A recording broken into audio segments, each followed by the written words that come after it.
Hello, everybody. Welcome back to the Walk in Favor Network. I am your host, Pastor K. How y'all doing today?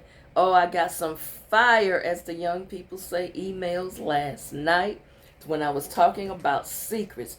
Y'all, it's so many people wrote to me yesterday, wanted to share secrets that they found out. So thank you all so much for your continued emails and your support. Now, I'd like to end the week with this thought. You must learn to set boundaries with people. You must learn to set boundaries with people. What is a boundary? A line. You got to have a line, and you've got to know when to let a person know you're getting close to the line. Now, if you cross this line, I'm going to have to take action here. You're going to have to be removed from the circle. Do not cross this line. So you've got to learn how to set boundaries with people. Now, two scriptures I'd like for you to review over the weekend. Just take a moment and read for yourself over the weekend. Is Galatians chapter 6, verse 5. Galatians chapter 6, verse 5. And Proverbs chapter 22, verse 28. I'll review again. Galatians chapter 6, verse 5. And it says, each will have to bear his own load. Every person got to bear their own load. You got to bear your own burden. You got to carry this for yourself. And then Proverbs chapter 22, verse 28. Both of these scriptures emphasize that individuals, every person is responsible for their actions and for their choices. And how you manage your time, how you manage your energy, or what you put your energy to, all of the resources and choices that you make, it's on you. Everybody is responsible for themselves. No one is responsible for you. So when someone crosses the line or cross your boundaries, you've got to check them. Or you can continue to walk around and be mad, upset, and be passive aggressive all day long. But it is your responsibility for your choices that you make. You've got to stop some people, because if you don't establish boundaries with some people, they're going to always be out of order. They are going to always have a takeover spirit. You ever known people with takeover spirits? Have you ever met somebody, I'll just say it, who was an in-law, but they always around like they the daughter or they the son, and they taking over the house, they taking over the picnic, they taking over the cookout. Now, you know Uncle Joe been the griller all these years, and hey, you just got in the family yesterday. Is you even family yet? Or my cousin just your girlfriend? And now you gonna take over the grill? You know, that's a side joke there. But you ever met people who just got takeover spirits, and you end up just like, I can't stand to see them when they come. But you got to establish boundaries with people. See, when people take over the house and they aren't supposed to be, they out of order, it's up to the owner of that house, the person who is the head of the house, to check them and say, oh, whoa. No, listen, you a guest here. Don't you go in my refrigerator, So we've got to learn how to establish boundaries. And these two scriptures basically reminds us that we are responsible for the choices we make, and we must learn how to manage things that concern us. Because you got a lot of people, they won't speak up. They're very passive, but they're passive aggressive. Or they don't speak up and they expect somebody else to fight their battles or speak up for them. You should not be in a position where you need nobody else to talk for you. You have to establish boundaries yourself. Am I talking right today? It's very important. People say, well, why is that important, Pastor K? Because it's about respect. It is very important that not only you give respect, but you receive respect. And you do that by respecting people's boundaries. Boundaries have to be established in any relationship you're in. You have to set boundaries or you're going to get taken advantage of. Now, am I talking right on this? You have to protect your emotional and your physical health, because people will run over you and you walking around stressed out on antidepressants, anti-anxiety medications, all because you won't set boundaries. Some of you won't set boundaries at work. Some people come in your office, in and out your office all the time. They go in your refrigerator and look in your lunch and all of that kind of stuff. Or, the ultimate. Have you ever taken a beverage, a soda, a smoothie, or your juice to work, put it in the refrigerator, and you go to get your drink, and one of your coworkers say, "Oh yeah, I'll bring you one tomorrow, girl. I drunk that," and you don't say nothing. So next day, same thing happened. Till now, everybody messing with your food, your drink. You know why? And you ain't said nothing yet, because you have not established boundaries. They don't respect your stuff, and they just take over because you won't say nothing. Now you sitting over there telling the girl sitting over in the other office about it, and she go and speak up, but she out of pocket. They didn't drink her juice because they know not to mess with her stuff, but you haven't said anything. In other words, you have to prioritize you.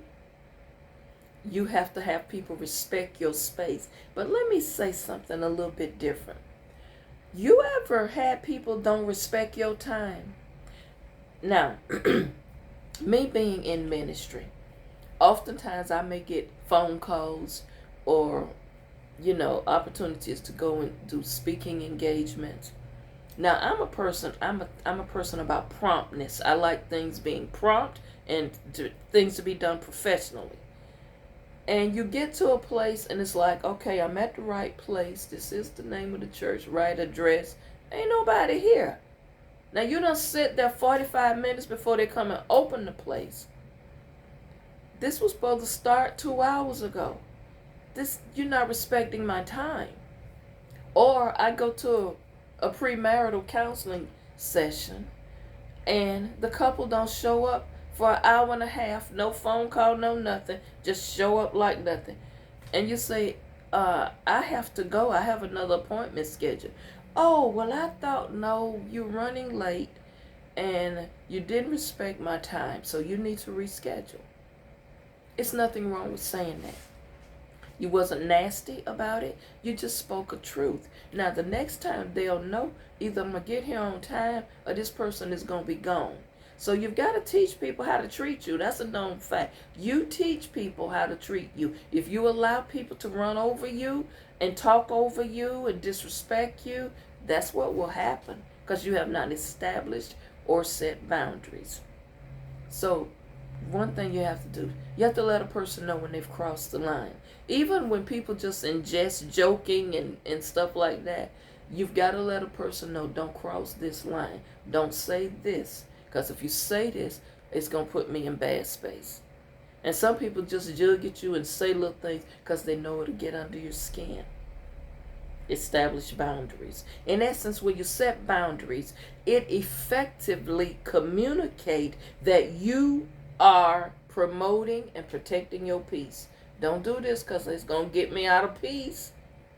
So that's what it is. This topic is going to be revisited at a later date because for some reason I get emails about this all the time, but the people don't realize it's all about boundaries. I get emails talking about this person took over the family Christmas party or what have you. And it's because no one has established boundaries. It's not really, well, this person, she always do it. She always do it because she's never been stopped. My sister Quan always say, Keita, you got to tell them right then so they know, don't do this no more. That's boundaries. That is boundaries. So think about that over the weekend. Don't forget to read those scriptures in the book of Galatians chapter 6 and the book of Proverbs chapter 22. Thank you all so much for all of your love and support this week. Some of you actually bought a couple of my journals off of Amazon. Thank you so very much. Um, Someone bought one of the, I have a children's workbook on there with puzzles or coloring sheets in it. Thank you for to the person who bought that. I appreciate that. And they didn't just buy one. I guess they bought about 4 or 5. So thank you for all of that. Thank those of you who got your new Coldest water bottle. Trust me, you're going to love that bottle. And your Caruso clothing. Thank you once again. Get focused. Find your balance over the weekend. Go and sit down on the ground and ground yourself. It's important that we connect with nature. Y'all, too many of us, we don't go outside enough. Get some sunshine, some sunlight. See, the enemy has told you sun is bad for you. But y'all know our ancestors lived in that sun. We worked in that sun, those of us who grew up in the country. And we didn't have central heating air. But somehow we still survived. We made it. The sun is energy. The earth is energy. Go and center yourself. Get yourself grounded. Go out and listen to the birds. Look at the green trees. Look at the beautiful things that the Most High created. And get your energy back. Thank you all again for watching. I am representing the Cleveland Browns today, because they picked up one of Deion Sanders' other sons, Shedeur Sanders, as the quarterback. Now, I won't even talk about that, how that was set up, because we know good and well that boy was not the worst quarterback in the draft. It was about 5 taken ahead of him that should not be on the team. Let's just put it out there. Y'all did that because y'all don't like his daddy. But you know what? Let me just say this and be very clear. It was nothing wrong with nepotism when certain prominent car dealerships,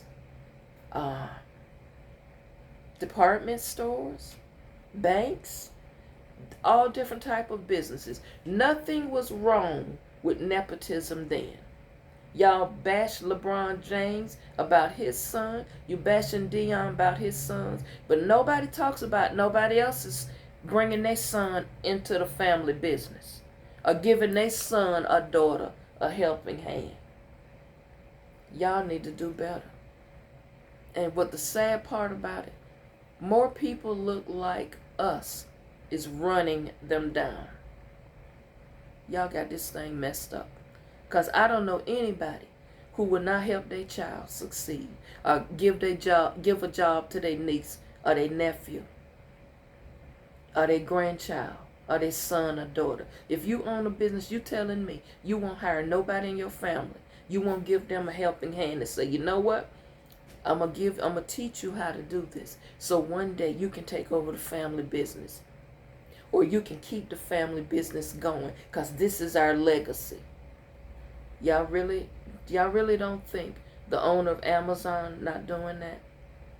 Y'all really think number 47 didn't do that for his children? Y'all really think the Towers, Mar-a-Lago, you don't think none of them girls and boys of number 47 don't have nepotism? Their daddy ain't giving them jobs. Y'all really believe that? Y'all need to do better. That's all I'm saying. Think about it. Help your family. Help somebody else. Go back, reach one, teach one, as they said.